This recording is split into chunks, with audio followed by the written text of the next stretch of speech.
북한 체제가 뭔가 흔들리는 조짐이 있는 것은 분명하다. 뭔가 균열이 나타나고 있지 않나. 김정은이 갑자기 이제 예기치 못한 이런 사태가 벌어질까봐 뭔가 불안해서, 그러니까 군도 이제 점차 희강이 해해지고, 급기야는 그 내에서 북한 체제가 이래서 되겠느냐, 체제의 반기를 들을 그런 조짐도 보이고 있다는 얘기가 들립니다.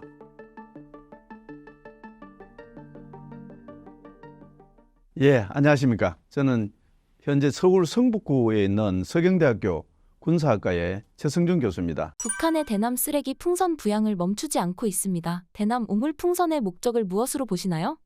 북한이 그 오물풍선이란 거, 이걸 이제 살포하기 시작한 게 대체로 한 지난 5월 28일부터입니다. 그 처음에 이제 오물풍선을 살포할 그 당시에 김정은의 이제 여동생이죠. 북한 노동당 부부장인 김여정이 직접 나서서 우리 이제 그 탈북민 단체에서 북한 주민들을 겨냥해서 이 선전용 대북 전단입니다. 말하자면 전단이 이제 삐라 같은 거죠. 이런 걸 보내고 있는데 대해서 이제 경고이다, 대응이다, 이렇게 이제 밝혔습니다. 그런데 사실 이제 벌써 4개월 넘게 수십 차례 계속 이걸 보내고 있는데요. 이걸 보면 뭔가 다른 좀 꿍꿍이가 있는 거 아닌가, 이렇게 봐여져요. 특히 이제 최근에는 이 오물풍선이 큰 비닐 속에다가 이제 작은 비닐봉지를 여러 개 담거나, 심지어 거기다가 이제 기폭장치 이런 것까지 장착을 해서 결과적으로 이제 우리 국민들 피해를 키우는 이런 형태의 어떤 변칙이 나타나고 있습니다. 실제로 이제 이 오물풍선 때문에 그동안 이제 수십 건 화재가 발생하기도 했고요. 심지어는 이제 재산 피해가 수도권에서 집계된 것만 해도 몇 억 단위나 된다, 이렇게 이제 보도가 되고 있습니다. 심지어는 이제 이것 때문에 인천이나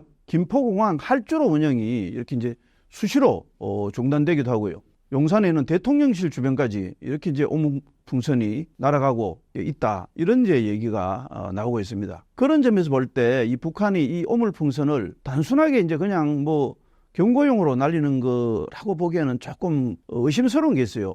왜냐하면은 날릴 때마다 어떤 무게나 이 바람에 따라서 얼마나 멀리 날아가고 또 어디까지 날아가서 떨어지는지, 이걸 이제 계속 실험을 하고 그렇게 해서 이제 데이터를 축적하고 있는 게 아닌가 하는 이런 생각이 이제 들어요. 만일 이제 그게 사실이라면 이 오물풍선에 뭐 설령 이제 생화학 무기 같은 거 이런 걸 실어서 또 이제 북한이 궁극적으로 어떤 특정한 시간에 특정한 장소에 뭐 이렇게 이제 공격할 수도 있지 않을까, 이렇게 이제 보여집니다. 사실 이제 이 북한의 생화학 무기 전력은요, 전 세계에서 미국, 중국, 그 다음에 수준으로 이제 세계 3위 수준이다, 이렇게 평가하고 있거든요. 그래서 미국의 어떤 한반도 전문가는 이게 당장 어떤 화생방 물질이 아니라고 해도요, 뭐 예를 들어서 어떤 정체불명의 백색가루 같은 거 이런 걸 거기에 실어 보내서 이게 이제 떨어졌으면은 국민들이 이게 뭐냐 싶어갖고 당장 이게 뭐 유독하지 않더라도 굉장히 이제 혼란이나 충격에 빠지지 않을까, 이런 경고를 하게 됐습니다. 그런 점에서 볼 때는 이 북한의 이제 오물풍선 살포가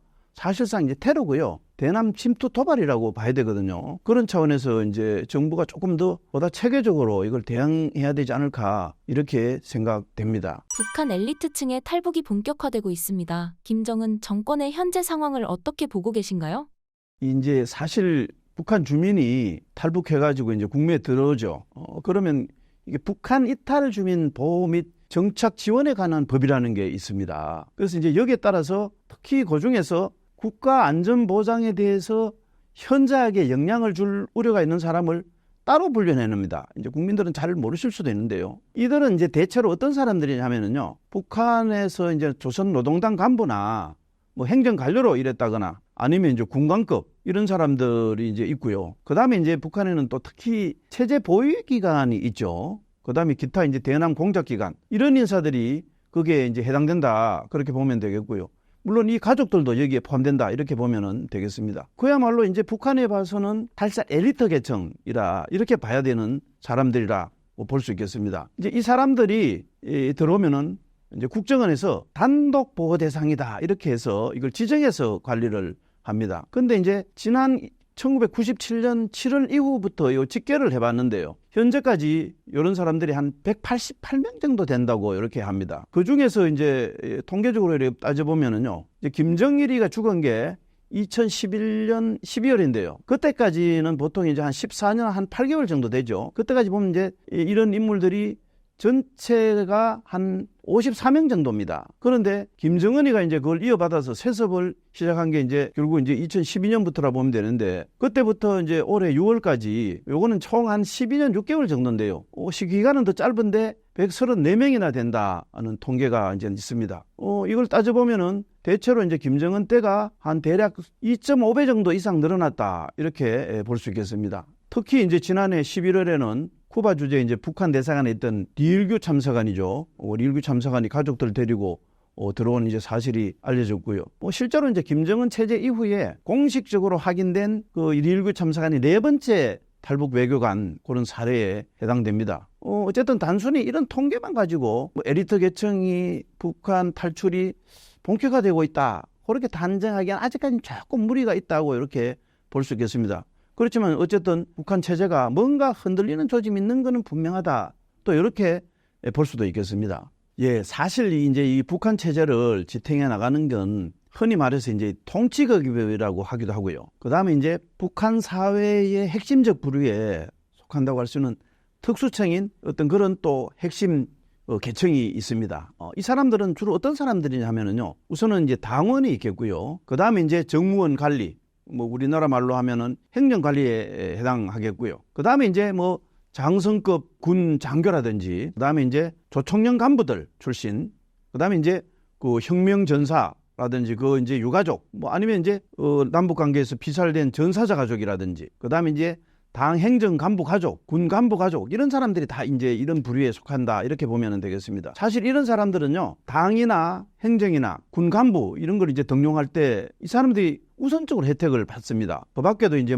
대학 진학이라든지 승진을 한다든지, 심지어는 이제 배급이라든지 주거라든지 의료라든지 이런 모든 분야에서 우대를 받고 있는 특권 계층이다, 이렇게 볼 수 있겠습니다. 말하자면 이제 이게 그 정치적인 지위라든지 사회적인 위상 이런 걸 이제 독점적으로 누리는 그런 계층이라고 할 수 있겠죠. 그런데 이제 이런 계층이 사실 북한에 버티고 있는 한, 제가 볼 때는 북한 체제가 쉽게 흔들리지 않는다, 이렇게 볼 수 있겠는데, 여기에 이제 뭔가 균열이 나타나고 있지 않나, 이런 생각이 이제 듭니다. 우선은 그 이유는 이제 여러 가지로 분석을 할 수 있겠는데요. 사실 이제 김정은은 그 생모가 이제 고영이라는 사람인데, 이 사람이 원래 북송 제1교포 출신이고요. 그 만수대 무용수로 있다가 김정일 눈에 띄어서 이제 사실 후처로 들어갔습니다. 근데 북한에서는 우선은 제1교포 출신이 그 사회에서 아주 그 천덕꾸러기처럼 굉장히 낮은 계층이고 무시당하는 계층입니다. 그러다 보니까 이제 출신 성분도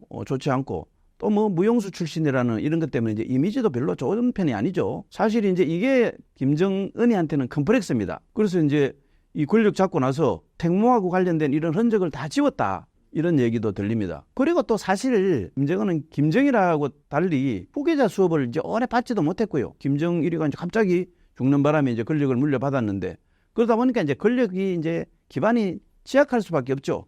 그러다 보니까 이제 할아버지인 김일성 흉내도 내고 이렇게 하고 있습니다만은, 아무리 그래도 김일성하고는 당연히 비교가 안 되고요. 김정일보다도 결국 카리스마가 이렇게 부족한, 권력 기반도 부족한 상태에서 이제 이걸 극복하기 위해서 자기 고모부 장성택이도 이제 죽이고 이런 이제 공포 정치로 권력을 유지해 나가고 있다, 이렇게 이제 봐야 되겠습니다. 이제 결국 이런 그 북한 상황에서 볼 때 핵심 계층도 과거보다는 역시 뭔가 못마땅하고 이반되는 조짐이 나타나는 것 같은데, 사실 이걸 이제 현재로서는 구체적으로 확인되지는 않고 있습니다.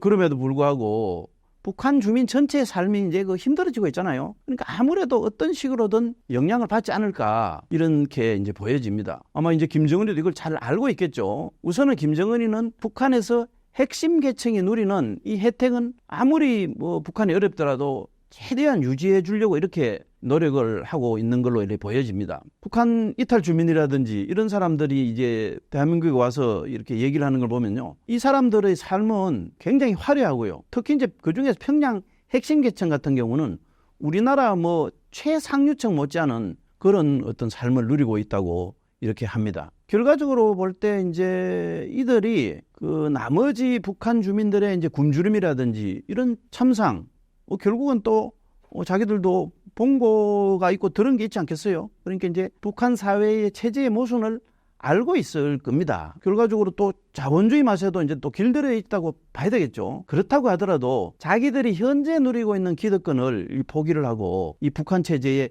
반기를 든다. 이거는 제가 볼 때는 굉장히 쉽지 않을 걸로 봅니다. 김정은도 이걸 이제 모를 리가 없겠죠. 그래서 우선은 이제 일반 주민들은 공포 정치로 이렇게 다스리고 핵심 계층은 돈을 이제 마음대로 쓸 수 있는 환경을 만들어주는 이런 식으로 이 북한을 잘 통제 관리하고 있는 거 아니냐 이렇게 봐야 되겠습니다. 최근 김정은 주변에 중무장한 경호원들이 자주 보이고 있습니다. 김정은이 과잉 경호를 붙이는 이유가 무엇인가요? 조선중앙통신이 최근에 보도를 했죠. 김정은이 인민군 특수작전 무력 훈련기지를 방문해서 이제 훈련을 참관했다고 하는데 이걸 보고 이제 북한 주민들 사이에서는 훈련 모습 그보다는 김정은 주위에 이 호위성은이라고 합니다. 이 말하자면 이제 경호원들을 두고 이런저런 이제 뒷말이 나왔다 이런 얘기가 이제 들립니다. 이들이 이제 과거에 통상적으로 군부대를 시찰할 때와는 달리 검은색 전투복에 이제 아주 완전 분장을 한 무시무시한 그런 이제 모습으로 이제 나타났고요. 실제로 이제 그 특수대원들이 실탄 사격 훈련을 하는데 그 중에 이제 일부 경호원들은 혹시 돌발 상황이 생기지 않을까 이걸 이제 대비하는 뜻 방아쇠에 손가락까지 걸고 이렇게 있었기 때문이라고 합니다. 당시에 이 함경북도 주민들이라든지요, 그 다음에 이제 국경경비대에 현역도 있고 제대 군인들도 있을 텐데 이 사람들 사이에서 김정은이 정예병력하고 이렇게 함께 있는데 갑자기 이제 예기치 못한 이런 사태가 벌어질까봐 뭔가 불안해서 데리고 나온 것 아니겠느냐. 특수정군이 두려워서 더 김정은을 철저히 보호하려고 그런 것 아닌가. 이런 좀 의아한 반응을 보였다고 합니다. 일부 주민들은 김정은이 결국 신변 안전의 위협을 느끼고 있다는 어떤 나름대로 내적 불안한 그런 어떤 마음이 엿보이는 거 아니냐. 또 이런 반응까지 보이고 있다. 이런 이제 얘기가 들립니다. 결과적으로 이제 근래 들어 북한이 이제 경제난이 계속 되고요. 그러다 보니까 주민들이 이제 굶주림에 지쳐서 실제로 이제 겉으로 잘 드러내지는 못하고 있지만은 불만이 점점 이렇게 이제 고조되고 있는 건 사실 이제 다 알고 있는 사실입니다. 최근에 이제 탈북했던 그 류일규 참사관은 주민들이 배가 너무 고파가지고 차라리 남한에서 빨리 통일이라도 되면은 좋겠다. 이런 식으로 거의 자포자기적인 상태다. 이런 말을 전하기도 했습니다. 한간에는 일부 주민들이 이제 끼리끼리 모여가지고 과거에는 상상도 할 수 없이 김정은을 비난하는 말을 하기도 하고요. 또 김정은 이런 식으로 경어도 쓰지 않는다. 이런 얘기도 들립니다. 이거는 옛날 같으면은 있을 수 없는 일이고요. 이제 이런 사회 분위기가 있다 보니까 김정은도 뭔가 모르게 두려움을 느끼고 그래서 마치 이렇게 보기에는 사진에 보면 또 꼭 괴한처럼 보입니다. 그런 이제 경호원들을 등장시킨 게 아닌가 이런 이제 분석이 나름대로 힘을 얻고 있다 이렇게 생각을 합니다. 사실 이제 그 북한에서 이 군이라는 존재는요 노동당이 이제 있고요 그 다음에 핵심 계층이 있는데 이 세 계층과 더불어서 체제를 유지하는 최후 보루다 이렇게 볼 수 있습니다. 특히 이제 옛날에 김정은 같은 경우에는 김일성이 죽고 나서 자기가 갖고 있는 권력의 어떤 그 취약성을 극복하기 위해서 이른바 이제 성군 정치라는 이름으로 군을 앞세워서 통치를 해나가기도 했죠. 당시에 이제 그 소비에트 연방 체제가 이제 해체가 되고 또 그때 공산주의 국가들끼리 서로 도우면서 살던 이런 블록 경제가 이제 무너지게 되면서 북한이 국제적으로 완전히 이제 고립 상태에 빠져서 1996년부터 2000년까지 이 4년 동안 수백만의 아사자가 나왔다는데 이게 이제 흔히 말하는 고난의 행군 시절입니다. 그런 시절에도 그나마 이제 체제가 크게 흔들리지 않고 유지된 거는 바로 이 총칼로 무장한 북한군이 이 체제를 뒷받침하고 있었기 때문이다. 이제 이렇게 볼 수 있겠는데요. 그렇지만 그동안 국제사회에 이제 계속 경제 제재가 이어졌고요. 그다음에 또 사실 코로나 후유증도 가벼이 볼 수가 없죠. 이렇다 보니까 이제 최근에 북한군에는 식량 보급이 이제 제대로 못 된답니다. 그러다 보니까 경우에 따라서는 또 장교들한테도 월급을 못 주는 상황이 발생하고 있다. 이제 이런 얘기가 들립니다. 결국 배고프고 제대로 처우를 받지 못하면은 장사가 없죠. 그러니까 군도 이제 점차 희강이 해해지고 급기야는 그 내에서 북한 체제가 이래서 되겠느냐? 체제의 반기를 들을 그런 조짐도 보이고 있다는 얘기가 들립니다. 아마 이제 김정은이 그 경호에 특별하게 신경을 쓰는 듯한 모습을 보이는 거 이런 것도 다 이런 상황하고 뭔가 연관이 있지 않을까 이렇게 볼 수 있겠습니다. 북한이 남한을 선제 공격한다고 가정한다면 어떤 방식으로 진행될 것으로 예상하시나요? 그리고 한국은 어떻게 대응하게 될까요? 사실 북한이 이제 남한을 대상으로 전면전을 감행할 경우 어떻게 되느냐, 이게 이제 가장 궁금할 겁니다. 그런데 사실은 이제 전쟁은 장기전에 들어가면은요, 결국 이제 돈과 물자의 싸움입니다. 그런 점에서 대부분의 전문가들은 북한이 이제 만성적인 물자 부족에 시달리고 있고요. 그렇다 보니까 전쟁을 지속할 능력 자체가 낮기 때문에 전면전을 실시할 가능성은 비교적 낮게 보고 있기도 합니다. 다만 이제 이거는 분석에 불과할 뿐이기 때문에 돈키호테 같은 김정은이 이제 무슨 일을 저지를지는 아무도 모르기 때문에 모든 가능성을 두고 대비해야 된다고 해야 되겠습니다. 자, 그렇다면은 이 북한이 전면전을 위해서 선제 공격을 할 가능성은 없겠느냐?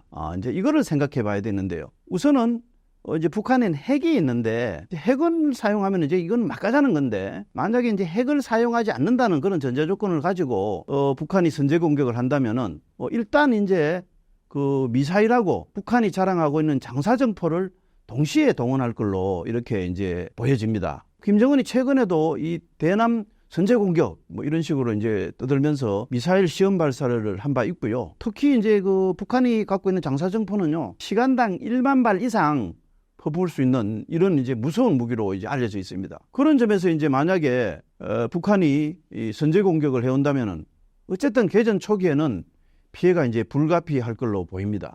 북한이 아무리 재래 전력이나 전쟁을 치를 만한 이런 이제 자원과 무기가 충분하지 않다고 해도요, 바로 이 미사일하고 포병 전력 면에서는요, 어떤 확실한 그런 자원이 있다. 이게 이제 대체로 전쟁 전문가들의 분석입니다.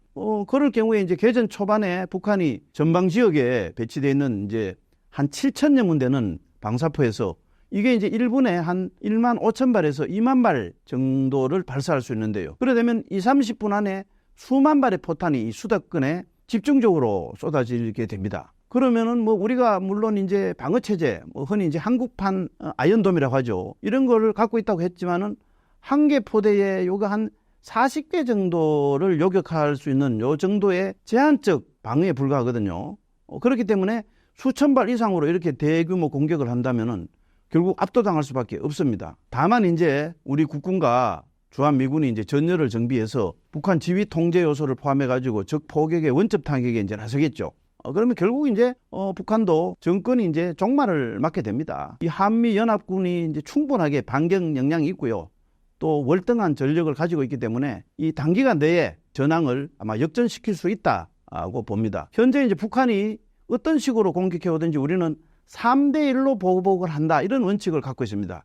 이게 이제 바로 전쟁 억지력이라고 할 수 있겠죠. 또 한편으로는 핵 미사일이라든지 이런 발사 징후가 포착되면은 선제 타격을 하겠다, 이런 이제 적극적 방어 개념을 갖고 있고요. 또 이걸 넘어서 공격 징후가 없어도 아예 압도적 전력으로 대응하는 그런 공세적 반격 작전 계획도 갖고 있습니다. 결국 이제 이런 어떤 효율적인 작전이 이루어지려면은 가장 중요한 거는 한미 동맹이다, 이렇게 봐야 됩니다. 현재 이스라엘과 이란의 전쟁 양상이 격화되고 있습니다. 이스라엘이 계속해서 이란을 도발하는 이유는 무엇인가요? 사실은요, 이게 이제 이스라엘 도발이라고 하기보다는요, 지금껏 내내 이제 이란 쪽에서 이스라엘을 자극하고 도발해 왔다, 이렇게 봐야 됩니다. 이란은 이제 다른 대부분 중동 국가들하고는 달리 국가적으로 아예 애당초 이스라엘의 멸절, 완전히 이 지구상에서 이스라엘 없애놔야 된다, 이런 주의를 갖고 있습니다. 이번에 이제 그 이스라엘이 이란하고 이제 끝까지 가보자, 결사항전하겠다, 이제 이렇게 하고 있는데, 무엇보다도요, 작년부터 이제 이스라엘을 먼저 이제 갑자기 기습 공격을 해서 민간인을 납치하고 학살을 자행했던 걸 이제 하마스라든지 그밖에 이제 헤즈볼라라든지 이런 이제 무장 집단이 있는데, 이 둘 다 이란의 지원을 받고 있기 때문입니다. 강경파로 불리는 그 이스라엘 네타냐후 총리가 자기 정치적 입지 때문에 이런 이제 강경한 자세로 끝까지 이란하고 한번 해보자, 이렇게 한다는 이런 분석도 있는데요. 그렇지만 이제 이스라엘 입장에서 잘 생각해 보면요, 요번에 이 하마스라든지 헤즈볼라한테 당했던 이런 이제 기습은 자기들로 볼 때는 거의 이제 9.11 테러, 여기에 비견되는 아주 충격적 일이라고 할 수 있습니다. 그래서 적당하게 이렇게 대응하는 거, 이렇게 끝내는 것은 사실 이제 국민들 감정이나 이스라엘이 지금까지 취해왔던 그런 노선으로서는 아예 상상할 수 없는 그런 어떤 그 입장입니다. 그래서 아예 차제에 그냥 이스라엘에 직접적으로 위협이 될 만한 존재, 이란이 됐든 뭐가 됐든 이게 뿌리를 뽑겠다, 이런 각오를 보이고 있다고 봅니다. 그래서 이제 뭐 군사적 역량이든 정보 역량이든 이걸 총동원해서 이스라엘이 이란이든 그 밖에 이제 무장 집단이든 여기를 이제 그 박살을 내겠다, 이런 이제 자세를 보이고 있죠. 이스라엘에 계속되는 도발에도 이란은 섣불리 공격을 하고 있진 않습니다. 이란이 신중한 태도를 유지하는 이유는 무엇인가요? 우선은요, 이스라엘하고 이란은 물리적으로 우선 거리가 너무 멉니다. 두 나라가 아무리 이제 앙숙이지만은 현재까지 직접적 충돌은 사실 없었거든요. 그거는 두 나라가 거리가 한 1600km 정도 됩니다. 단순히 거리만 먼 게 아니고요. 어떤 경로를 가든 간에 기본적으로 그 사이에 한 두 개 나라 정도 이상이 이렇게 이제 있습니다. 그래서 방법은 이란이 이제 미사일 자산의 개발 노력을 많이 퍼부었습니다. 직접 이제 공격할 수 없으니까. 그런데 또 이번에 막상 미사일 전력을 한번 전부 쏟아져 봤는데 이게 피해가 생각보다 났습니다. 이스라엘의 대공 방어 능력 때문에요. 이게 바로 이제 이스라엘이 20년 넘게 구축해 왔던 거죠. 바로 아이언돔이라는 미사일 적청 방어 시스템입니다. 이것 때문에 사실 그 이란의 미사일 공격이 뭐 큰 피해를 주지 않았다, 이렇게 볼 수 있습니다. 둘째로는요, 이란이 사실 이제 지상군은 강한 편입니다. 뭐 혁명수비대도 있고. 그런데 공군은 그동안 이제 국제사회의 제재가 계속 있었고요. 특히 이제 미국이 집중적으로 견제를 해가지고 이 공군 소진이 형편이 없습니다. 그래서 막상 전쟁이 붙으면요, 이스라엘 상대가 안 됩니다. 그렇다고 또 옛날에 이제 그 이스라엘 이제 건국하고 나서 있었던 중동 전쟁 때는 뭐 중동의 이슬람 국가들이 똘똘 뭉쳐갖고 이제 이스라엘을 대응했는데 그것도 안 됩니다. 그때는 오히려 이란이요, 이스라엘 편이었습니다. 그런데 지금은 이제 완전히 원수가 되어 있고요. 대신에 이제 그때 이스라엘하고 싸웠던 뭐 이집트라든지 요르단이라든지 이런 나라들은 이스라엘하고 사실상 관계 개선이 많이 되어 있습니다. 이런 식으로 중동은 각 나라의 이해관계가 상당히 크게 이제 다른 형편입니다. 특히 이제 그 중동 지역 내에서요, 이란하고 사우디는 수니파하고 시아파의 각각 이제 맹주입니다. 그러면서 서로 못 잡아먹어서 이제 하는 이런 앙숙 관계거든요. 그러면서도 중동 전체 국가 중에는 이란이 다른 나라하고는 아예 게임이 안 될 정도로 가장 힘이 셉니다. 사실 이제 그 사우디나 요르단 같은 이런 나라는요, 나라는 굉장히 큰데요, 이 왕정 국가입니다. 근데 왕정 국가라는 게 어떤 맹점이 있느냐면요, 과거에 보면 그 주변 국가들이 그 군을 너무 키웠다가 군이 쿠데타를 일으켜서 왕정이 무너지는 사례가 있었습니다. 그러니까 그게 무너져 가지고 군대를 잘 키우지 않습니다. 그런 형편에서 이제 중동 국가 누구도 이스라엘하고 이제 맞짱을 한번 떠서 이길 수 있는 나라는 사실상 없다고 봐도 됩니다. 그 다음에 이제 셋째는 이란도 핵 개발에 손을 대 왔습니다. 그런데 핵을 완성했다는 징후나 증거는 현재까지는 전혀 없습니다. 반면에 이제 이란은요, 이미 60년대 말부터 핵 개발에 박차를 가했고요. 사실 이제 현재는 실전에 배치되어 있다고 보는 게 이제 국제 정치학자들의 이제 대체 일반적인 견해입니다. 물론 이제 이게 핵은 현재 안보의 이사의 상임 이사국인 미국, 영국, 프랑스, 러시아, 중국 이렇게 이제 5개 나라만 보유하도록 되어 있기 때문에 공식적으로 인정되지는 않고 있지만은 사실상 뭐 핵 보유 국가로 봐야 됩니다. 마지막으로 뭐니 해도 이제 미국의 영향이죠. 기본적으로 뭐 미국 자체가 이스라엘 편을 뭐 어떤 식으로든지 들고 있고요. 자, 이걸 떠나서도요, 사실 이제 한 달 뒤에 미국 대선이 있지 않습니까?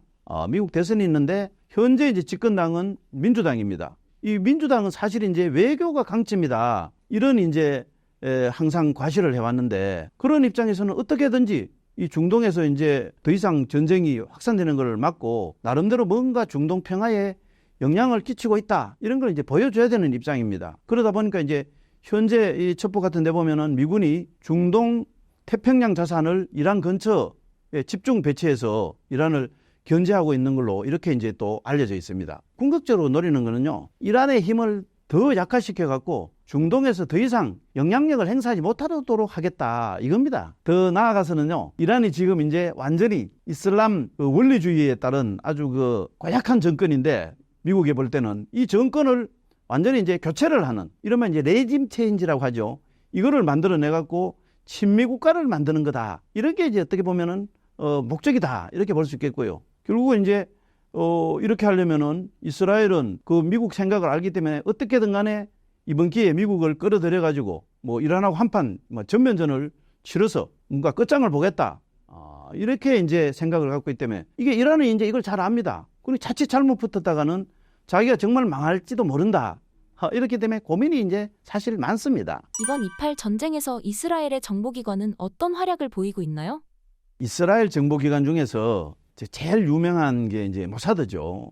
이 모사드는 이 아랍권에 대한 정보 수집 능력은 뭐 세계 최고라고 할 수 있는 미국 CIA를 능가하는 그런 기관이다 이런 평가를 받고 있습니다. 현재 이 이스라엘은 하마스, 헤즈볼라하고 싸우고 있고 그다음에 이제 이란하고도 싸우고 있는데 바로 이 모사드를 비롯한 이런 정보기관들이 오랫동안 이제 구축해온 이 정보 네트워크를 총 가동하고 있는 걸로 이렇게 보여집니다. 보도에 따르면 10년 넘게 하마스라든지 헤즈볼라 여기 이제 내부에까지 침투해서 네트워크를 구축해 왔다는 거 이게 이제 굉장히 중요합니다. 원래 이게 하마스나 헤즈볼라는 자기들이 이제 비밀 유지를 하기 위해서 아주 소규모 리더십으로 이렇게 움직여왔기 때문에 굉장히 침투가 어려웠던 조직입니다. 그런데 이제 시리아 내전이 격화되는 과정에서 이런저런 개입을 하다 보니까 이 두 조직 모두가 조직을 확장을 했고요. 바로 이 빈틈을 이제 이스라엘 정보기관이 침투해서 현재는 속속들이 그 내부를 다 들여다보고 있는 거 아닌가 이렇게 보여집니다. 바로 이거를 이제 이용해가지고 최근에 이제 하마스의 1인자 하니에죠.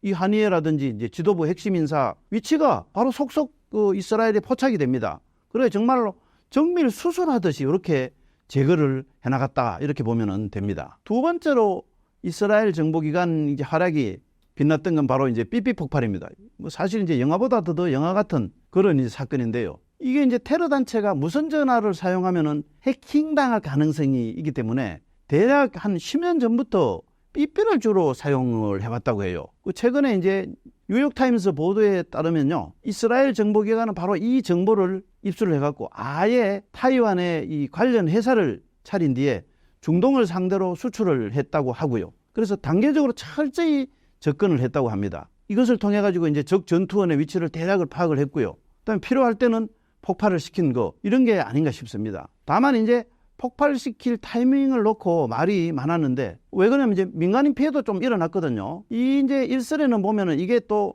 이스라엘 측이 모니터링을 계속 하던 중에 한두 개 삐삐 내부에 폭약이 자칫 적발될 가능성이 생기겠다. 뭐 이런 걸 알고 아예 그냥 동시에 다 터뜨리자 이렇게 했다고 합니다. 뭐 한두 개만 적발돼도 사실 다 무용지물이 되죠. 자, 어쨌든 이제 이런 일련의 과정 속에서 사실 전쟁의 그 주도권 이스라엘이 이란이라든지 이런 적대 세력에서 주도권을 완전히 뺏어온 것은 어떻게 보면 정보기관의 활약이 큰 역할을 했다 이렇게 봅니다. 사실 이제 현재 같은 상황에서는요, 헤즈볼라 같은 경우는 이스라엘이 뭐 어떻게 보복할까 이런 고민보다도요, 누군지도 모르는데 이 배신자가 이제 안에 있는데 이 배신자가 이스라엘 특수부대를 아예 지도부 내부까지 이렇게 이제 끌고 들어오는 상황이 생길지 않을까, 이걸 이제 더 걱정하고 있지 않을까 보입니다. 이란도 역시 두려워하는 게 현재 권력 핵심까지 침투해는 이스라엘 첩보망에 굉장히 위협을 느끼고 이걸 이제 색출하는데 열을 올리고 있습니다. 뭐 북한이라든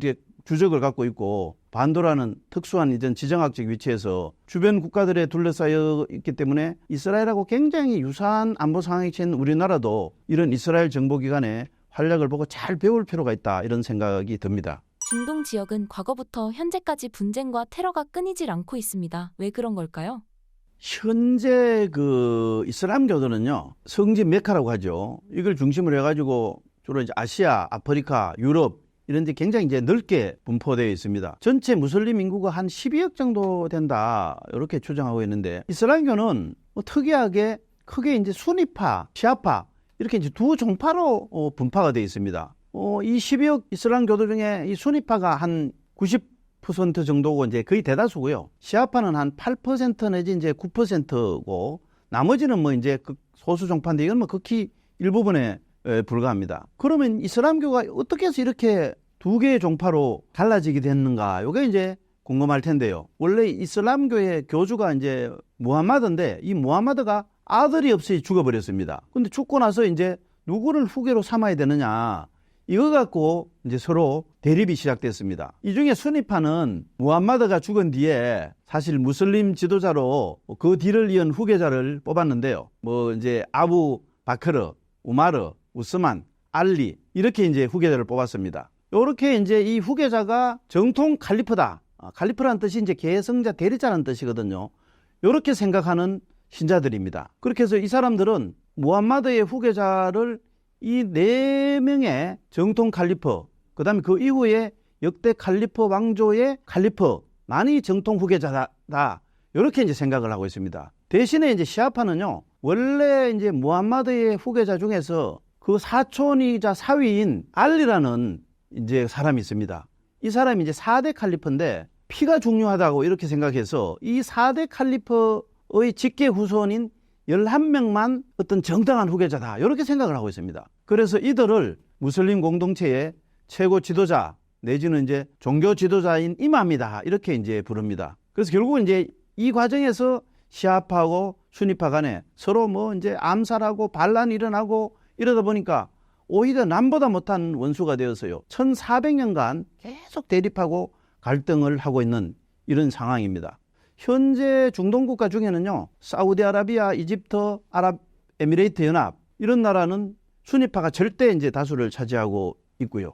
그 다음에 이제 시아파도요, 이란, 이라크, 바레인 이런 데 이제 다수를 차지하고 있고 기타 사우디아라비아나 시리아, 레바논 등에도 뭐 수는 그렇게 많지 않더라도 나름대로 이제 정권을 흔들 이런 세력으로 아주 좀 혼재되어 있습니다. 문제는 사실 이 종파 간의 이런 차이가 단순히 후계자 문제뿐만 아니고요. 또 인종적으로 보면요. 아랍인이 있고 페르시아인이 있고요. 그 다른 또 민족들도 있습니다. 그러다 보니까 이제 민족 간 감정도 좀 포함되고 이렇게 복잡하게 얽혀 있습니다. 우선은 아랍 세계에는 대부분이 수니파 이슬람교도인데요. 또 유럽계 페르시아인이 주류를 이루는 이란이라든지 그 다음에 그 주변 국가들은 시아파가 많이 살고 있습니다. 이처럼 이제 이슬람교는 수니파, 시아파 이렇게 이제 두 종파가 갈라져 가지고 오늘까지 대립하고 반목하고 이렇게 이제 하고 있는데 여기에다가 또 이제 중동에는 석유가 나잖아요.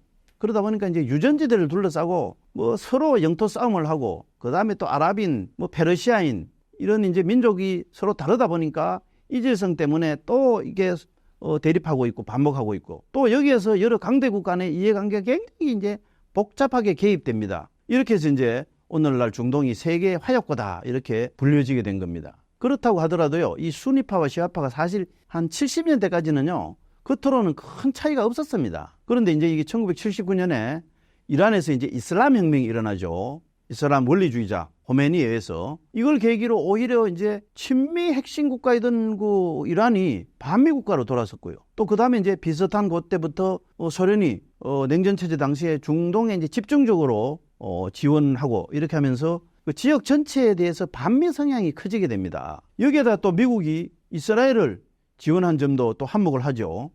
결과적으로 이제 사우디를 비롯한 수니파 국가는 나중에는 뭐 궁극적으로 필요에 따라서 이제 또 친미 노선을 선택을 했고요. 이집트, 요르단도 이스라엘과 4차 중동 정쟁을 겪고 난 후에는 사실상 친미 국가로 돌아섭니다. 그렇지만 이제 수니파 맹주인 이란이 바로 이제 이슬람 혁명이 일어난 이후부터는 극단적으로 미국하고 대립하고 이렇게 척을 지면서 현재 이제 반미, 그러면서 특히 이제 반 이스라엘의 구심점 역할을 하고 있다 이렇게 보시면 됩니다. 사실 이번에 이제 그 하마스의 이스라엘 기습 공격도 이런 어떤 맥락과 닿아 있다 이렇게 보면 됩니다. 이게 이제 친미 노선이라든지 미국과 관계 개선을 이제 수리파 측에서 자꾸 이제 원하고 있다 보니까 이걸 이제 견제하려고 하는 시아파의 어떤 그런 노림수가 깔려있는 것이 아니냐 이렇게 생각할 수 있고요. 이미 이제 수니파 국가 중에서 이집트라든지 요르단 같은 나라는 이스라엘하고 수교를 했고요. 몇 해 전까지는 아랍에미레이트까지도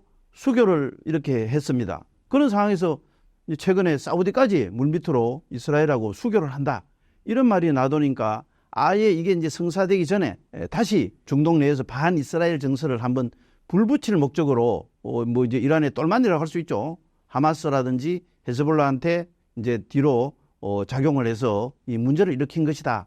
이렇게 볼 수도 있겠습니다. 중동 문제의 또 다른 이제 근원은 사실 이제 그 팔레스타인 문제입니다. 2차 대전이 이제 끝나고 1948년 5월에 이른바 이제 유대인 국가인 이스라엘이 일방적으로 독립했다 이렇게 했습니다. 그러자 이제 주변에 있던 아랍 국가들이 무려 이제 4차례나 중동 전쟁을 일으켰죠.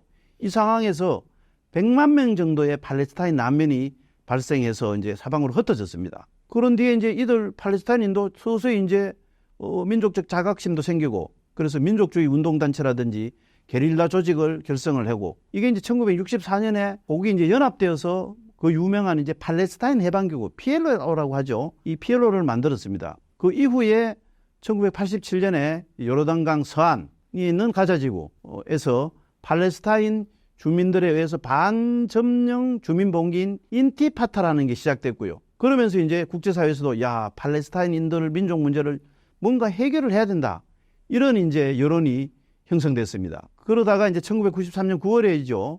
노르웨이가 중재에 나서가지고 비밀 협상을 몇 번을 거듭하다가 이제 마침내 이스라엘하고 PLO가 팔레스타인 잠정 자치선언을 조인을 했고요.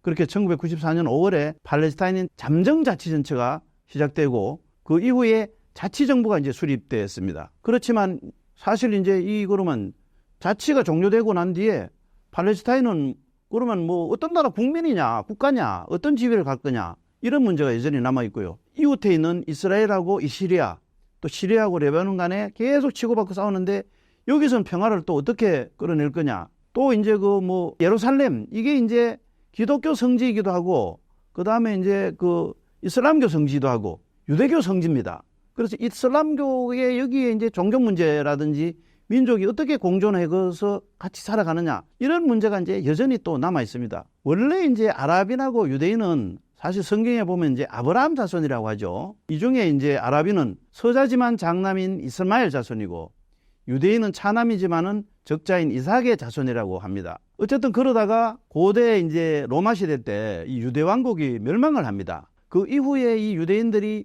사실 2000년간 나라 없는 서름 속에서 이제 온갖 멸시, 고난 이런 거를 이제 겪다가 결국 이제 유대인들은 성경에 나오는 그 옛날 자기 조상들이 살던, 아브라함이 살던 젖과 꿀이 흐르던 땅, 여기가 바로 이제 가나안 땅인데 오늘날 팔레스타인 땅이 여기입니다.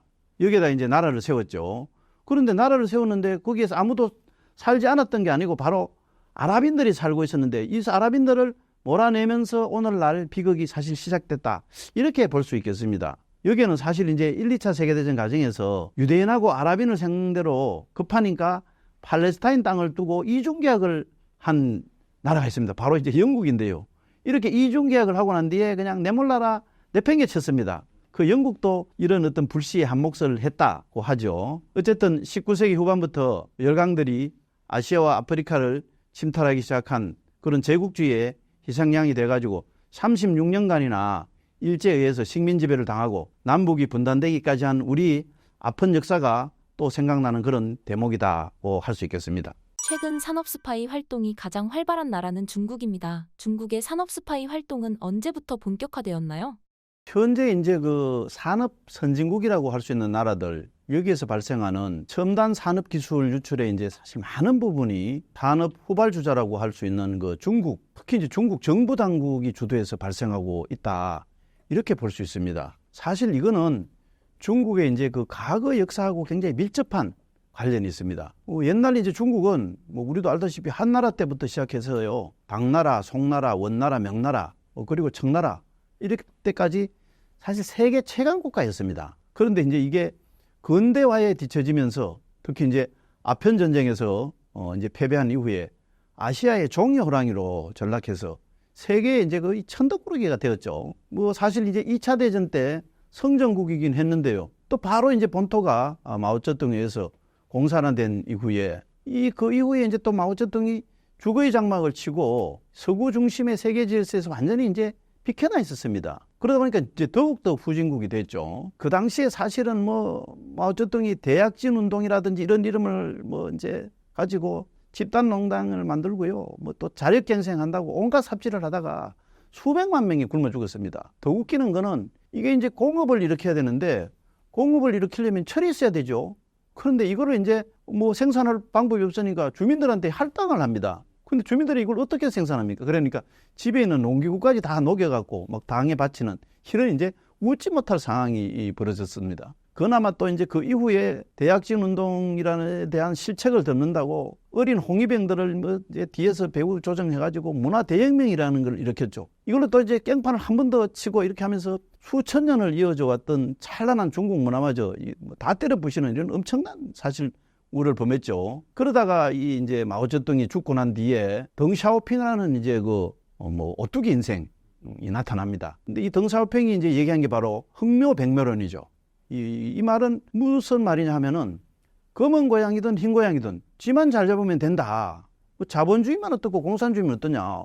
인민을 배불리 먹는 게 최고다. 이런 이제 논리를 갖고 과감하게 이제 빗장을 열었습니다. 그러면서 서방 선진국의 산업 기술을 이제 본격적으로 배우기 시작한 거죠. 당시에 이제 재미있는 일화가 있는데요. 덩샤오핑이 이제 미국에 갔습니다. 미국에 가서 이제 찬란한 미국 그 어떤 그런 현대 문명을 보고 깜짝 놀라가지고 카터 대통령한테 야, 우리 좀 제발 좀 도와달라. 이렇게 이제 사정을 했다고 합니다. 근데 카터 대통령은 한 가지 조건을 내걸었다고 합니다. 그건 바로 이제 카터 대통령이 독실한 침례교 신자인데 중국의 기독교 선교만 좀 할 수 있으면 내가 도와주겠다. 이랬다고 합니다. 뭐 덩샤오핑 입장에서는 굳이 거절할 이유가 없죠. 바로 이제 오케이를 했다고 합니다만 여러분들도 아시다시피 중국에는 아직도 기독교 선교가 자유롭지 못합니다. 어떻게 보면 순진한 카터가 완전히 속은 거죠. 사실 이제 속은 거는 카터뿐만 아니고요.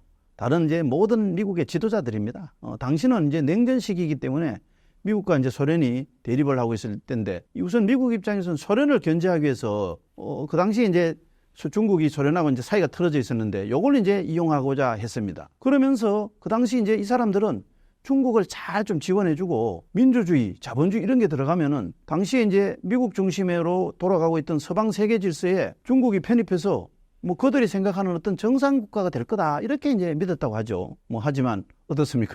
오늘날 중국이 이제 G2로 이렇게 부상해가지고 뭐 드디어 이제 미국을 꺾어보겠다 이렇게 덤비는 상황에 됐는데 뭐 그들로 생각하면 땅을 치고 이제 후회할 일일 겁니다. 그야말로 이제 호랑이를 치는 셈이죠. 사실 이제 중국이 그 개혁개방에 나선 이후에 서방 선진국의 산업 기술을 이제 배웠는데 뭐 그 과정은 물론 뭐 이제 정상적으로 유학생도 보내고 산업 기술자도 보내고 또 뭐 이제 서로 기술 제휴도 하고 이렇게 이제 이런 나름대로 절차를 밟기도 했을 겁니다. 그렇지만 사실 이제 공산주의나 전체주의 국가는 어떤 특성이 있느냐면요. 목적을 위해서는 수단을 가리지 않는다.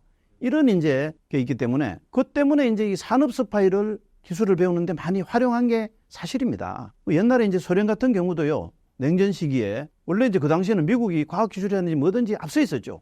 이걸 이제 따라잡는데 그때 이제 뭐 미인계라든지 이런 걸 온갖 수단을 총동원했던 그런 KGB가 상당히 큰 역할을 했다. 이런 얘기가 있습니다. 당시에 이제 그 원자폭탄도 미국이 1945년에 성공을 했는데 불과 4년 뒤인 1949년에 소련이 따라서 개발에 성공을 했습니다. 사실 이게 이제 어떤 그 물리적으로는 어려운 일이라고 하는데 이게 바로 이제 당시 미국에서는 이 원자탄 개발 계획을 부통령도 모를 정도로 극비에 진행됐는데 이거를 이제 스파이들이 몰래 빼내가서 개발 계획도 빼내가고 기술도 빼내가고 이렇게 돼서 그만큼 빠른 시간 내에 빠른 시일 내에 개발했다. 이건 사실 공공연한 비밀입니다. 사실 이런 그 산업 스파이 활동은 뭐 원래는 이제 중국뿐만 아니라 다른 나라에서도 광범위하게 이루어진다. 이렇게 봐야 되겠습니다. 그렇지만 이제 오늘날 대부분의 정상적인 민주국가에서는 우선은 이제 특정한 어떤 기업이 다른 기업의 어떤 특허라든지 이런 산업 기술을 불법적으로 빼내가면은 이게 이제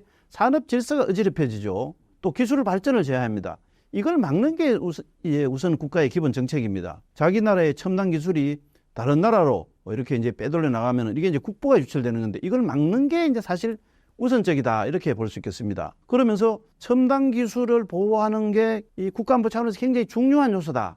이렇게 이제 생각을 하고 있죠. 그런데 중국은 이런 산업 스파이 활동이 바로 국가 차원, 정부 차원에서 이루어진다는 게 이제 특징적입니다. 사실은 중국이 이제 기업이 많죠.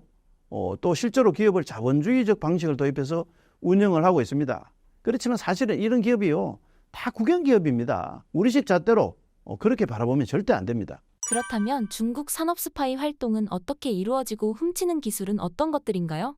중국에서 첨단 산업 기술을 이제 훔치는 그 수법을 보면요. 우선 전형적으로 이제 유학생이라든지 연구원 이런 사람들을 동원해서 첨단 기술을 이제 습득합니다. 머리에 넣어가는 거죠. 그 다음에 이제 전 세계의 정보원들이 흩어져 있습니다. 이런 정보 네트워크 전문적으로 해킹을 하는 이런 조직을 활용하기도 하고요. 유학생이나 연구자로 이렇게 위장을 해가지고 아예 대학 연구실이라든지 연구기관 이런 데 들어가서 또 기술을 빼내오기도 합니다. 그 밖에도 아예 이제 정부에 소속되어 있는 정보기관의 산업 스파이가 첨단 산업체 기술 인력을 스카우트하기도 하고요. 아예 기업을 통째로 인수합병해가지고 핵심 기술이라든지 특허 이런 거를 확보하기도 합니다. 중국 기업 직원이 경쟁기업 협력사에 위장 취업해가지고 그 핵심 기술에 접근하기도 하고, 그 다음에 경쟁기업에 참여한 어떤 그 외국인 연구원이 계약을 만료해서 떠나려 하면은 그때 살짝 접촉해서 이제 꼬셔가지고 기술을 입수하기도 합니다. 어떤 경우에는 이제 국제 전시에 출품된 첨단 제품에 접근해가지고 그 전시 담당 직원들을 꼬시거나 또 아니면은 또 이제 해킹을 하거나 이렇게 아주 다양한 방법으로 이루어졌다고 있다, 이렇게 보면은 되겠습니다. 그러다 보니까 이제 현재 서방 기술 선진국에서는 중국 스파이 경계령까지 발동을 하고 있습니다. 미국 법무부가 과거 7년간 산업 비밀을 훔치려고 한 혐의로 기소한 산업 스파이 사건 중에 무려 90%가 중국이 개입한 걸로 이렇게 확인되었다는 이런 통계 자료도 있죠. 우리나라도 중국 동포라고 하죠. 하지만 그 사람들이 사실은 이제 엄연한 중국 국적 조선족입니다. 그 밖에도 유학생도 있죠. 특파원, 연구원, 기업인 이런 사람들이 이제 한국에 들어와 있으면은 그 사람들을 활용해서 첨단 경제 정보를 수집하고 있다, 이렇게 보면 되겠습니다. 현재 이제 국내 체류 외국인이 한 250만 명 정도 되는데 이 중에서 중국 동포, 아까 얘기했던 중국 국적 조선족이 37.6% 이상을 차지하고 있다. 실제로 이제 2023년에 우리나라에서 적발된 해외로 유출된 첨단 기술이 21건이라고 하는데 그 중에서 14건, 말하자면 67%가 중국입니다. 구체적인 피해 기술은 디스플레이라든지 반도체 기계, 조선 로봇, 이런 국가 핵심 기술이거나 아니면은 기타 첨단 기술이었는데요. 그나마 이건 사실 빙산의 일각이 지나지 않습니다. 산업 현장에서는 현재 첨단 기술 측면에서 볼 때는 반도체를 빼면은 중국이 한국을 다 따라잡았다, 다 틀렸다, 이런 이제 평가까지 나오고 있습니다. 저희들끼리는 술자리 같은 데서요, 우리 세대가 이제 중국 사람들한테 발 마사지를 받을 수 있는 마지막 세대가 될 거다, 이런 이제 우스갯소리를 하기도 하는데요. 사실 이거 그냥 웃어넘길 일이 아닙니다. 산업 스파이는 어떻게 기술을 훔치나요? 최근에 이루어지는 산업 스파이 활동이 어떻냐, 이걸 구체적으로 한번 대체로 살펴보면요. 첫째, 이제 우선 인적 자원 유출에 의한 방법이 가장 많습니다. 특정 정보를 입수하기 위해서요, 해당 회사의 어떤 사원을 스카우트하거나 퇴직한 연구 인력을 포섭하는 이런 방법입니다. 근데 이제 경쟁 회사의 인력을 스카우트하는 거, 이거는 사실은 직업 선택의 자유이기 때문에 불법적인 행위는 아니라고 할 수 있고요. 그렇지만 대외적으로 알려지면 이제 도의적인 문제를 야기할 그런 소지는 다분하죠. 물론 이제 그 회사에서 기존 회사의 정보를 이용해서 이익이 되는 행위를 하면 요건 이제 불법에 해당됩니다. 둘째는 아예 경쟁 회사에 잠입해가지고 불법적으로 기밀 정보를 이제 매수하고 협박하거나 아니면 본인이 직접 기밀 서류를 복사하고 절취하고 강탈하고 아니면 이제 도청을 하거나 샘플, 우편물 이런 것을 훔쳐내는 이런 방법입니다. 이건 이제 정말 불법이죠. 상대 회사가 기밀이 누설되는 것을 알지 못하게 그렇게 모르게 하는 게 가장 역점을 둬야 되고요. 이거는 이제 어떻게 보면 상대방이 정보를 누설하고 나면 뭔가 대책을 세우는 거, 이거를 막기 위한 것도 있지만은 또 어떤 면에서 보면은 기업이 남의 산업기술을 훔친다는 거, 이거는 사실은 이제 정도가 아니죠. 그래서 그 기업의 이미지 손상을 방지하기 위한 그런 우려 때문이다, 이렇게 또 볼 수 있겠습니다. 문제는 이 중에서 이제 국가 차원에서 이루어지는 산업 스파이 활동이 있는데요. 요거는 대개 이제 그 나라 정보기관에서 주도를 합니다. 그럴 경우에는 여러분들이 상상할 수 있듯이 미인계라든지 도청, 감청, 온갖 스파이 기법이 다 동원된다, 이렇게 볼 수 있겠습니다. 이처럼 경쟁 국가의 첨단 산업 기술을 사실상 이제 비정상적인, 어떻게 보면 이제 불법적인 방법으로 입수하기 위해서 이렇게 이제 벌어지고 있는 이 스파이전이라는 것은 흔히 총성 없는 전쟁이다, 이렇게까지 볼 수 있습니다. 과거 냉전 시대 같은 경우에는요, 흔히 이제 유괴, 납치, 고문, 살해, 도청 이런 이제 온갖 불법 행위들이 실제로 자행됐고요. 근데 이제 최근에는 사실상 정보통신 기술이 발달했기 때문에 이런 이제 고전적이고 물리적인 정보 취득 방법은 거의 잘 안 씁니다. 그마저도 중국과 같은 특정한 국가를 제외하고 대개 이제 외국 정부나 비밀 정보 기관에 의해서 이런 이제 비정상적이고 불법적인 스파이 활동하는 건 크게 이제 감소했다고 볼 수 있고요. 대체로 이제 산업 스파이의 절대 다수가 서로 경쟁 관계에 있는 민간 기업체들에 의해서 서로 이루어지고 있다. 이렇게 보면 됩니다. 해외에선 중국의 산업 스파이를 어떤 방식으로 대처하고 있나요? 이 최근에 경제 안보라는 개념이 이제 등장을 합니다. 여기 조금 생경한 개념인데요. 이 경제 안보라는 거는 국제 질서가 지금 이제 급격하게 변화가 있는데 이런 상황에서 모든 이제 경제적 위협을 안보 차원에서 대처한다. 이런 게 이제 바로 경제 안보입니다. 그런데 사실은 이 경제 안보 개념이 등장한 배경에는 바로 중국이 있습니다. 이 중국의 산업 근대의 아버지는 이제 덩샤오핑이라고 할 수 있겠는데요. 이 덩샤오핑이 남긴 유명한 유언이 있습니다. 바로 이제 도광양해라는 건데요. 이 말은 중국이 정말로 세계 최고가 되기 전까지는 칼집에서 칼을 절대 빼서 빛을 드러내지 말고 숨겨라. 뭐 이런 겁니다. 그런데 이제 시진핑이 이제 조금 살만해지니까 이제 우리도 힘께나 쓰고 뭐 이런데 뭐 그렇게까지 비굴하게 할 필요 있느냐. 이렇게 이제 생각을 했습니다. 그렇게 해가지고 이제 뭐 대국굴기라고 하죠. 뭐 큰 나라가 마침내 일어서다. 이렇게 해가지고 이제 드디어 미국하고 맞짱을 뜨겠다. 이렇게 나서기 시작을 했죠. 이렇게 해서 이제 시작된 게 바로 미중 간 패권 경쟁이고요. 이게 이제 단순히 군사적인 영토적인 문제를 넘어서서 무역 분쟁이라든지 경제 전쟁으로 이렇게 이제 확대되고 있습니다. 미국으로서는 이 발등에 불이 떨어진 거죠. 그래서 미국은 이제 우호적인 국가, 뭐 동맹 국가들하고 이제 똘똘 뭉쳐가지고 이 중국이 더 이상 크지 못하도록 산업 경쟁력을 견제하자 이런 주창을 하기 시작을 했습니다. 지난 2022년 5월에 윤석열 정부가 출범하고 나서 바이든 대통령하고 첫 한미 정상을 했는데 그때 키워드가 바로 이제 경제 안보였습니다. 이 미국과 한국 간에 그동안 이제 군사 안보가 주였죠. 한미 동맹 이런 이제 군사 동맹을 넘어서서 경제 안보 쉽게 말하면 이제 경제 동맹을 맺자 이런 겁니다. 말하자면 중국을 견제하기 위해서 같은 편끼리 기술 동맹도 맺고 중국을 따돌리자. 이런 거라고 보면 됩니다. 실제로 이제 미국은 최근에 일본, 필리핀 이렇게 해서 중국의 신실크로드라고 하죠. 1대1로로 갑니다. 여기에 대응하기 위해서 삼각 경제 안보 동맹을 실제로 맺었고요. 민주주의 동맹국 상호 간에 산업 자원을 좀 안정적으로 이렇게 이제 공급망을 구축해야 되겠다. 이런 법안을 좀 나라마다 마련해 달라. 이런 요청을 하기도 했습니다. 이것도 역시 이제 중국을 견제한다는 겁니다. 그래서 일본은 이제 경제안전보장법이라는 거 이런 걸 이제 제정해가지고 정부가 기업 활동에 개입합니다. 왜냐? 국가안보 자원에서 필요하기 때문이다. 이렇게 해서 이제 또 상당히 이제 노력을 하고 있죠. 어쨌든 이제 G1이라고 할 수 있는 미국, G2라고 할 수 있는 중국이 이제 맞대응하는 이른바 이제 신냉전 시대를 맞았는데 그런 상황에서 이제 과거와 같이 안보는 미국, 뭐 경제는 중국 이런 논리가 이제 더 이상 통하지 않는다는 거죠. 그런 점에서 이제 양국 사이에 끼어 있는 우리나라로서는 그만큼 고민이 깊어지고 있다고 볼 수 있겠습니다. 한국의 기술이 해외로 유출됐다는 뉴스가 점점 많아지고 있습니다. 한국 기술 유출 사례는 어떤 것들이 있나요?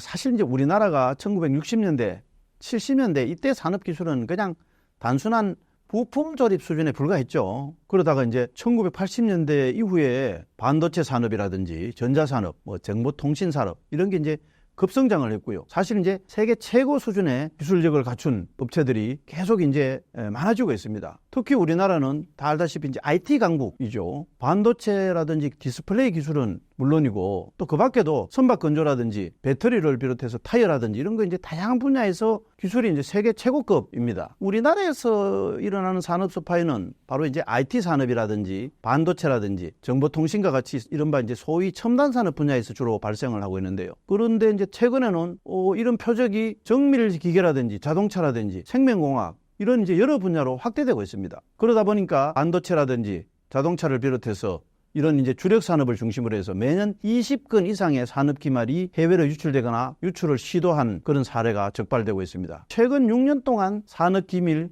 해외 유출 범죄에 의한 피해가 전기, 전자, 기계 이런 등등 분야에서 무려 156건이고요. 여기에는 뭐 유기 발광 다이오드, 자동차 엔진 변속기 이런 국가의 핵심 기술도 25건이나 포함되어 있고요. 그 피해 액수만 해도요, 연평균 50조 원에 이르는 걸로 이렇게 추산되고 있습니다. 이런 기술 유출은 대기업은 이제 물론이고 특히 이제 보안 역량이 좀 취약한 중소기업이 전체의 67%나 될 정도로 많이 발생을 합니다. 그렇지만 이 산업 스파이 행위가 아주 엄밀하게 이루어지는 특징으로 볼 때 사실 이제 적발되지 않은 사건이 더 많다고 볼 수 있는데 이걸 포함하면은 엄청나게 많을 거다.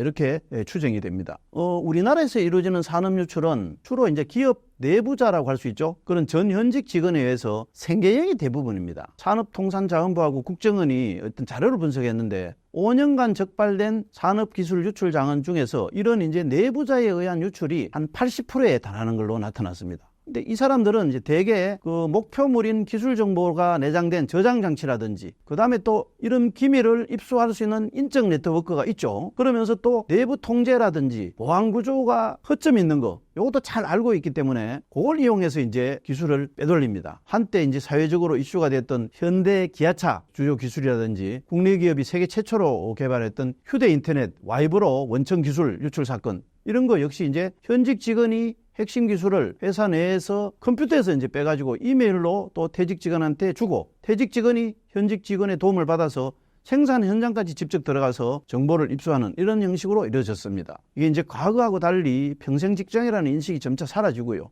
그러면서 애사심도 이제 약해지고 그러다 보니까 이제 인력 유동성이 이제 많아지죠. 회사에서 이게 전 현직 직원들을 잘 관리를 해야 되는데 그렇지 못하다 보니까 바로 이 내부자가 핵심 기술 유출의 가장 큰 통로가 되고 있다. 이렇게 볼 수 있겠습니다. 그 밖에도 이제 협력업체라든지 용역업체에서도요, 기술 유출되는 사례가 많습니다. 그래서 이들에 대해서도 보안관리 필요성이 정대되고 있다. 이렇게 보면 되겠습니다.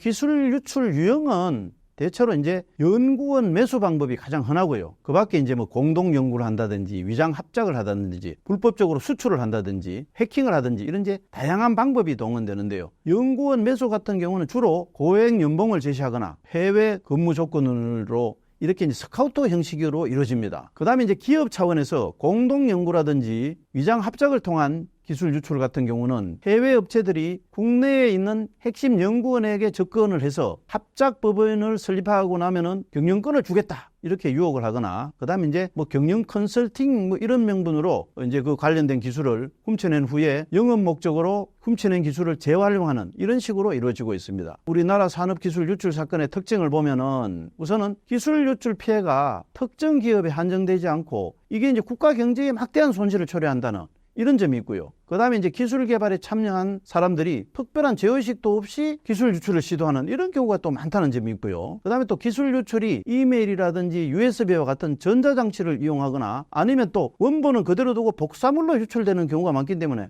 잊어버리고 나도 알지 못하고 방치하는 그런 경우도 많습니다. 그리고 기술 유출 범죄의 특성상 범죄를 확보하거나 추적하는 게 굉장히 어렵습니다. 이런 것들을 들 수 있겠습니다. 그런 점에서는 어떻게 보면 국가도 국가지만은 기업들의 경각심이 가장 중요하다 이렇게 볼 수 있겠습니다. 한국 기술 유출로 큰 피해를 보는 분야 중에 방산산업도 있는데요. 현재 한국 방산산업의 현황을 말씀해 주신다면요. 이 산업 자체는 이제 박 대통령 시절에 박정희 대통령이죠. 주한 미군 철수, 감축 이제 이런 얘기가 나오면서 야, 동맹인 미국을 더 이상 믿을 수 없겠다. 이렇게 이제 자주국방 기치를 내걸었는데 자주국방을 한다고 이제 무기를 당장 만들 수 없으니까 해외에서 한번 도입을 해보자 하다가 그거마저도 이제 제대로 여의치를 않게 됐습니다. 그래서 이제 아예 그냥 국산화를 해보자 이렇게 해가지고 1971년에 방위산업을 총괄하는 제2경제수석의 오원철을 임명을 했고요. 그 다음에 이제 국방과학연구소 ADD라고 하죠. 이 ADD를 총포, 탄약, 로켓 이런 식으로 해서 군사 장비별로 개발을 받는 이런 형태로 기구급편을 했습니다. 1977년 6월 23일 날 창군 이래 최대 규모의 화력 시범 대회를 열었죠. 이때 이제 80mm 박격포라든지 한국형 장갑차라든지 이렇게 이제 시기별로 쭉 개발된 20여 개의 국산 무기가 전시가 됐고요. 당시에 이제 박 대통령은 이걸 보고 야, 이제 미군이 떠나도 되겠구나. 너무 걱정할 필요가 없다. 이렇게 이제 아주 감격했다고 합니다. 1978년 6월 26일에는 세계에서 7번째로 유도탄, 이제 미사일이죠. 이 미사일 시험 발사에 성공을 했는데 이때 이제 외신들이 북한보다도 10년 넘게 방위산업에 착수한 한국이 북한을 앞질렀다 이런 보도를 하기도 했습니다. 그리고 이제 미국 클라이슬러 디펜스에서 설계를 사갖고 와가지고 최초로 국산 전차인 K1 전차를 만들었죠. 이게 이제 88년 올림픽 즈음에 실전에 배치되기 시작했다 이렇게 해서 이제 88 전차로 불리기도 합니다. 그렇지만 이제 방위산업 중에서 플랫폼이 처음으로 수출에 성공한 사례는 1980년대 MD-500 공격 헬기 이거를 이제 이스라엘에 판매한 사례가 있습니다. 그런데 사실 이건 이제 라이센스 생산 상품이기 때문에 많이 기억하지 않는 그런 거고요. 본격적인 수출은 사실은 얼마 되지 않았습니다. 2000년대 초에 이제 터키에 K9 전차가 수출된 게 이제 첫 사례라고 할 수 있죠. 이 K9은 그 이후에 세계 수출 시장에서 뭐 1위를 점할 정도로 아주 크게 성장을 했습니다. 그러면서 우리 방산이 오늘날과 같이 이제 호황에 접어들기 시작한 거는 바로 이제 2022년에 우크라이나 전쟁이 일어났는 거, 여기하고 맞물려 있다고 보면 됩니다. 당시에 이제 유럽 주요 방산국가 생산력이 이제 떨어진 상태에서 어쨌든 무기를 급하게 조달하긴 해야 되겠는데, 나토 그 스탠다드에 맞는 나름대로 어느 정도 수준이 되는 이런 무기를 생산할 수 있는 국가가 제대로 없다 보니까 한국이 이제 바로 그 필요한 부분을 충족할 수 있었던 겁니다. 우선 한국의 그 장점은요, 고객 중심으로 대응한다는 점입니다. 일부 국가들의 경우는 기술 문제 때문에 판매를 하고 나서도 제품에 절대로 손을 대면 안 된다, 뭐 이런 게 있는데, 한국은 고객이 필요하면 얼마든지 뜯어 고치든지 아니면 필요에 또 맞춰줍니다. 그 다음에 또 제품의 안정성이 크게 이제 높아진 거, 이것도 이제 많이 기여를 했고요. K-팝이라든지 이런 한류, 휴대폰 이런 걸로 인해서 국가 브랜드 가치, 즉 국가 경쟁력이 올라간 점도 나름대로 기여를 했는 거 아니냐, 이렇게 봐집니다. 현재 이제 방산 수출 규모를 보면요, 2022년에 카이가 폴란드에 48대 FA50 이걸 이제 수출을 했죠. 거기에 힘입어 갖고 170억 달러를 달성해서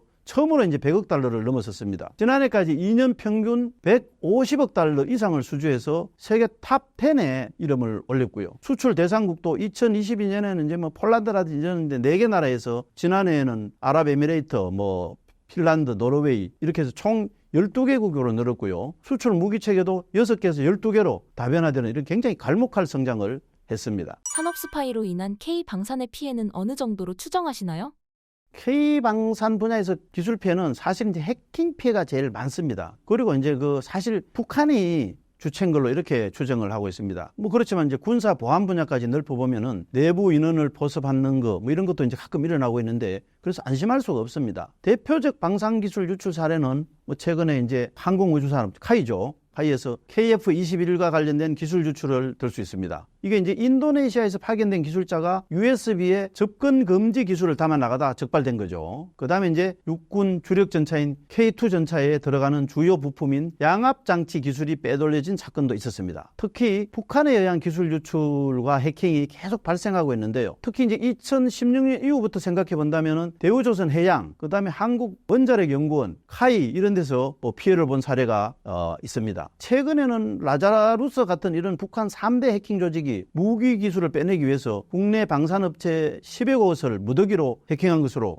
확인된 사실도 있고요. 또 역시 북 해커 조직이 그 우리나라 차세대 전투기죠, KF-21에 미사일을 공급하는 독일 방산업체인 DL 디펜스를 해킹하였다는 사실이 보도되기도 했습니다. 또한 이제 대형 방산 기업의 협력업체가 해킹을 당해가지고 핵심 대북 정찰 자산인 백두 금강 정찰기 기술 자료들이 상당수 유출되기도 했습니다. 방산 분야 피해는 방산 분야 자체가 이 정보가 굉장히 제한적입니다. 추정하기가 어렵다고 할 수 있죠. 이 피해액을 유출되는 것 자체가 내부 정보가 유출되는 거기 때문에 피해 업체에서 뭐 규모나 액수까지 절대 발표하지를 않습니다. 그렇지만 이제 기본적으로 유출된 기술의 이제 투자액이라든지 뭐 나중에 법적 대응 비용이라든지 이런 걸 고려하면은 최소 아마 수천억을 해서 수조 원까지 봐야 되지 않겠냐 싶습니다. 당장 KF-21 이 기술만 해도요, 투입된 총 예산이 8조 8천억 규모죠. 그 밖에도 뭐 큰 관련이 없다고 할 수 있습니다만은 중국산 부품을 썼다가 백도어로 기술이 새나가는 경우가 있는데, 이게 이제 방산 유출은 아니지만은 최근에 이제 국내 휴전선 인근에 CCTV를 국산으로 설치했다가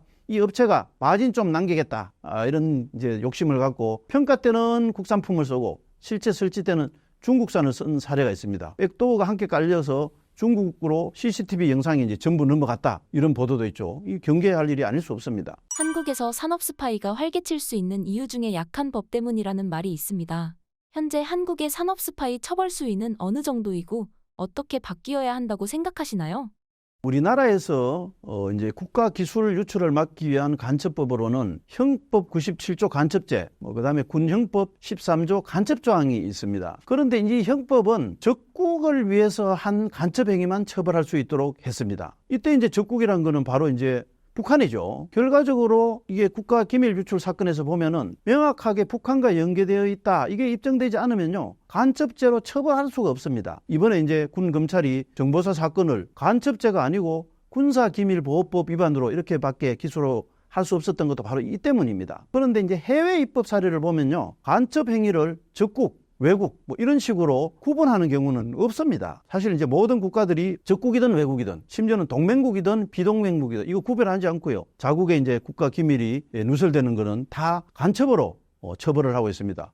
이번에 이제 미국이 스미테르에게 적용한 게 이제 외국 대리인 등록법인데요.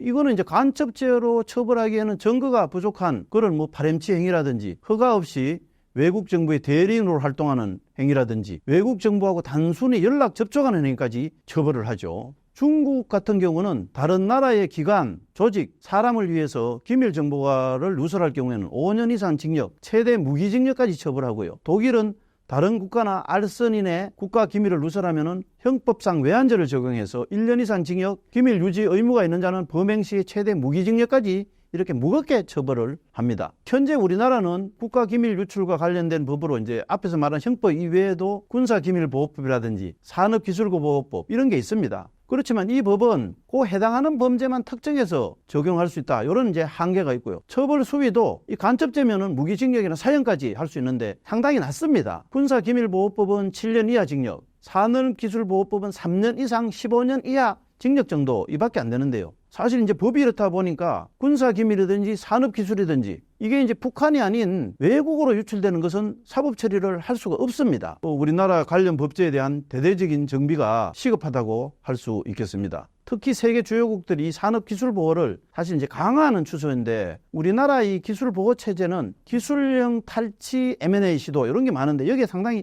취약하고요. 그 다음에 또 유출 피해 심각성에 비해서 법보다도 오히려 처벌이 약하다, 이런 이제 지적이 계속 나옵니다. 사실 이제 우리나라 법원은 군사 기밀 유출이라든지 뭐 산업 스파이 범죄라든지 이런 일종의 이제 화이트 칼라 범죄인데요.